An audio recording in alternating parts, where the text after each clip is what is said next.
Number হচ্ছে সিগা। ইয়াহমাদু শব্দটি কোন সিগা সেটা আপনাকে লিখতে হবে। ইয়াহমাদু শব্দটি কোন বহস সেটা আপনাকে লিখতে হবে। ইয়াহমাদু শব্দটি কোন বাব সেটাও আপনাকে লিখতে হবে। ইয়াহমাদু শব্দটি কোন মাসদার থেকে এসেছে সেটাও আপনাকে লিখতে হবে। ইয়াহমাদু শব্দটি এটার মূল মাদ্দা কি, মূল অক্ষর কি, মূল শব্দ কি সেটাও আপনাকে লিখতে হবে। ইয়াহমাদু শব্দটির জিন্স কি সেটাও আপনাকে লিখতে হবে। ইয়াহমাদু শব্দের মানা কিংবা অর্থ কি সেটাও আপনাকে লিখতে হবে। দেখুন, সিগা, বহস, বাব, মাজদার, মাদ্দা, জিন্স, মানা, এই 7টি বিষয় আপনাকে আগে আয়ত্তের মধ্যে নিয়ে আসতে হবে। এবং আমি এখন সুপ্রিয় শিক্ষার্থীবৃন্দ, আশা করছি আপনারা সকলে অনেক বেশি ভালো আছেন। তাহকিক আমাদের আরবি ভাষায় অত্যন্ত গুরুত্বপূর্ণ একটি অবস্থান রয়েছে। তাহকিক আমাদের দাখিল পরীক্ষা, আলিম পরীক্ষা, অন্যান্য অনেক পরীক্ষায় তাহকিক করতে হয়। তবে তাহকিক কি অনেক কঠিন? না, একেবারে সহজ।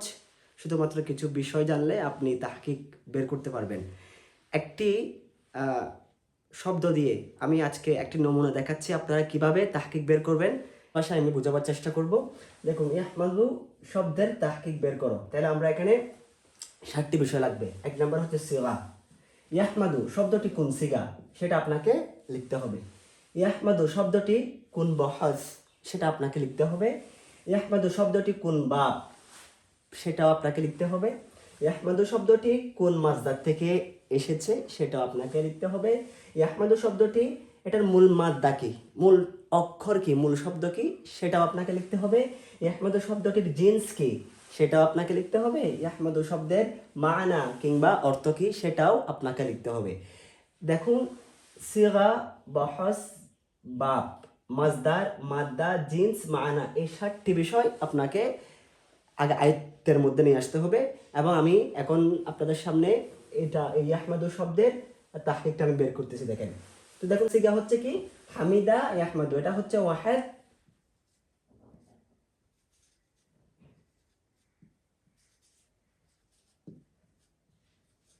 এটা ওয়াহিদ মুজাক্কার গায়েব। কিভাবে দেখেন, এটা প্রথমত ওয়াহেদ শব্দটা, ইয়াহমাদু শব্দটা ওয়াহেদ, তারপরে মুজাক্কার, যেহেতু মুআন্নাসের আলামত নাই শব্দটা মুজাক্কার, এবং সেটা হচ্ছে গায়েব। গায়েব হাদের মুতাকাল্লিম, যেহেতু শব্দটা গায়েবের সিগা শব্দ, কারণ আমি এখানে গায়েব লিখেছি, তাহলে এটা সিগা কি ওয়াহেদ মুজাক্কার গায়েব। এরপর দেখেন বহস, এটার বহস কি হামিদা ইয়াহমাদু, ইয়া আছে, আতাইনা আলিফ তা ইয়া নুন, ফেলে মুদারের 4টে আলামতের একটা এখানে কি আছে, ইয়া আছে, তার মানে এটা কি হবে মুজারে হবে, তাহলে এটি লিখতে হবে। আর এখানে আরেকটি কথা হচ্ছে, এটার পূর্বে কি কোনো লা মা আছে? নাই, তাহলে এখানে এগুলো নফিও না, তাহলে এটা হচ্ছে ইসবাত, তাহলে আমাকে কি লিখতে হবে ইসবাত। এটা ফেলে মুজারে, এটা মজহুলের সিগা নাকি মারুফের সিগা? অবশ্যই মারুফের সিগা, ইয়াহমাদু মারুফ। আশা করি বুঝতে পেরেছেন। তাহলে এটার ইয়াহমাদু শব্দের বহস হচ্ছে ইসবাত ফেলে মুদারে মারুফ। এখন আসেন, এটার বাব কি, এটা কোন বাব থেকে এসেছে? মুনসাবের মধ্যে আমরা পড়েছি 43 বাবের মধ্যে, এটা কোন বাব থেকে এসেছে সেটাও আপনাকে জানতে হবে। তো হামিদা ইয়াহমাদু, এটা সুলাসি মুজাররদ মুত্তরিদের 5 বাব। সামিআ ইয়াসমাউ, এখানে একটা বাব আছে। নাসরা ইয়ানসুরু, দরাবা ইয়াদরিবু, সামিআ ইয়াসমাউ একটা আছে, সামিআ ইয়াসমাউ, হামিদা ইয়াহমাদু, হামিদা ইয়াহমাদু, তাইলে এটা কোন বাব থেকে আসছে? হামিদা ইয়াহমাদু সামিআ ইয়াসমাউ।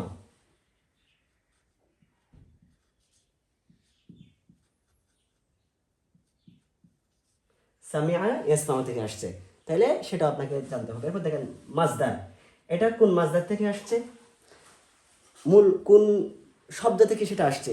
দেখুন, আমরা হামিদা ইয়াহমাদু শব্দটি আসছে আলহামদু মাজদার থেকে। আলহামদুলিল্লাহ রাব্বিল আলামিন প্রথম শব্দ, সেজন্য আমি এটা নিয়েছি একেবারে প্রথম শব্দ, কারণ আমি এদিক থেকে চিন্তা করে আমি ইয়াহমাদু শব্দটা নিয়েছিলাম। তো দেখুন, এটা হচ্ছে কোন মাজদার থেকে আসছে? আলহামদু মাজদার থেকে। হামিদা ইয়াহমাদু এটা আসছে আলহামদু মাজদার থেকে আসছে, তাহলে এটাও বুঝতে পেরেছেন। এখন মাদ্দা, মূল অক্ষর কি? মূল অক্ষর হচ্ছে, দেখেন এখানে কি আছে ইয়াহমাদু, ইয়াটা হচ্ছে কি আলামতে মুদারে, এটা তো তাহলে এটা একটা আলামত, এটা মূল মাদ্দা না, এটা বাদ যাবে। তাহলে আমি এটা কি করে দিলাম, ইয়াটা বাদ দিলে হা মিম দাল, কি থাকে হা মিম দাল। এরপর আসি আমরা জিন্সের মধ্যে। দেখুন, জিন্স বের করার কিছু নিয়ম আছে। আগে আপনাকে শব্দের দিকে দেখতে হবে। শব্দের মধ্যে আগে আপনি দেখবেন আলিফ আছে কিনা। শব্দের মধ্যে আলিফ আছে, আলিফ নাই, মানে মূল মাদ্দার মধ্যে এখানে আপনি দেখেন, মূল মাদ্দার মধ্যে যেহেতু এখানে ইয়া এটা হচ্ছে তো অতিরিক্ত, তো দেখেন এখানে হা মিম দাল এখানের মধ্যে কোনো আলিফ আছে, তাহলে মাহমুস হবে না। কোনো ইয়া নাই, ওয়াও আলিফ ইয়া হরফে ইল্লাত আছে, ওয়াও আলিফ ইয়া, ঠিক আছে, ওয়াও আলিফ ইয়া। দেখুন এখানের মধ্যে আলিফ ওয়াও ইয়ার মধ্যে হরফে ইল্লাতের মধ্যে একটা আছে, নাই এখানে হা মিম দাল আলিফ ওয়াও ইয়ার মধ্যে পড়ে না, এই কারণে এটা মুতালো না। মুদাফও না, মুদাফ হচ্ছে না কেন? এটা যেমন আমি একটা শব্দ লিখলাম জাব জাবা, দেখেন এই যে দুটো শব্দ রিপিট হয়েছে, সেম শব্দ রিপিট হয়েছে, এখানে সেম শব্দ রিপিট হয়েছে, হা মিম দালের মধ্যে হয় নাই, এটা মুজাফও না, সুতরাং সেটা হচ্ছে সহিহ। সুতরাং সেটা হচ্ছে কি সহিহ। তাহলে ইয়াহমাদু শব্দটা আমরা কি লিখবো? জিনসে সহিহ। বিষয়টা বুঝতে পেরেছেন? তো শব্দের লাস্ট হচ্ছে মানা। মানা মানে অর্থ। এটার অর্থ কি সেটা সবচেয়ে ইম্পর্টেন্ট। দেখেন অর্থটা আপনাকে চিন্তা করে লিখতে হবে, এটা কোন সিগা এবং কোন বহস, এটার দিকে চিন্তা করে লিখতে হবে। তাহলে দেখেন এটা যেহেতু ফেলে মুজারে, এ কারণে এখানে দুটো অর্থ আসবে, একটা হচ্ছে বর্তমান, একটা হচ্ছে ভবিষ্যৎ। তাইলে ইয়াহমাদু হামদুন শব্দের অর্থ প্রশংসা করা, তাহলে এটা যেহেতু মুজাক্কার ওয়াহেদ, সেজন্য কি লিখতে হবে? সে একজন পুরুষ প্রশংসা করছে বা করবে। সে একজন পুরুষ সে প্রশংসা করছে বা করবে।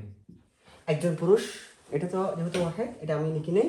তো দেখুন সে প্রশংসা করছে বা করবে, যেহেতু এখানে ফেলে মুজারে, কারণ আমি দুটা আনতে হয়েছে, করছে বা করবে, যেহেতু হাল মুস্তাকবেলের অর্থ দেয়।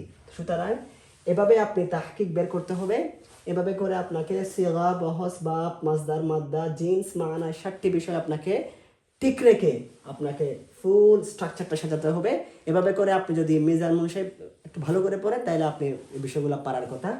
আশা করি আপনি বুঝতে পেরেছেন। যদিও কোনো সমস্যা থাকে, প্রবলেম থাকে, আমাকে মেসেঞ্জারে কিংবা কমেন্টে জানাতে পারেন। আশা করছি আমি উত্তর দিব। ভালো থাকবেন, সুস্থ থাকবেন। আসসালামু আলাইকুম ওয়া রাহমাতুল্লাহি ওয়া বারাকাতুহু।